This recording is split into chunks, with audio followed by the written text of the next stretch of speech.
How to fix keyboard not typing in Windows. Hey everybody and welcome back. In today's video, we are going to cover all of the possible causes and fix that issue on our Windows. So let's get started. So first of all, of course, we need to check if our Windows and the keyboard is connected properly. If you're using USB, you can unplug and plug it in a different port and try it. And apart from that, you can just go over and see if the keyboard is working properly. You can press Windows Control plus O, type in Windows Controls plus O, and that should open up an unscreen keyboard.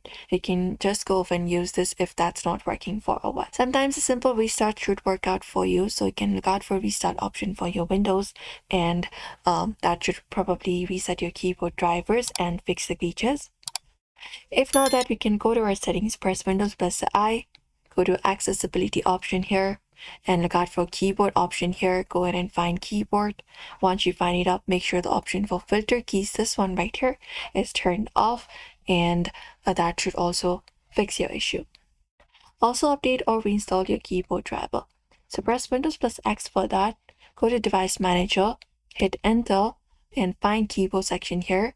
Go ahead and expand keyboards directly.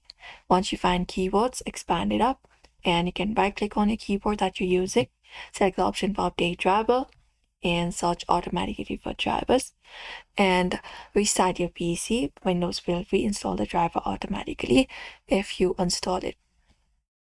And check for Windows Update as well. So go to your settings for that, look out for Windows Update, and you can look out for all of the updates available and go ahead and install it. That should also work out for you. And you can also go to update and security, privacy and security. Look out for troubleshoot option here. Once you find troubleshoot, go ahead and troubleshoot. Let's find troubleshoot settings here. And once you open up troubleshoot settings, go to other troubleshooters. Again, look out for keyboard option here and run the troubleshooter for keyboard. And sometimes external keyboards need driver from manufacturer website. You can use it up, or sometimes it may be physical damage, but usually you can follow this method to fix your issue for your keyboard on your Windows. So we hope this video was helpful. Give this video a like and subscribe for more.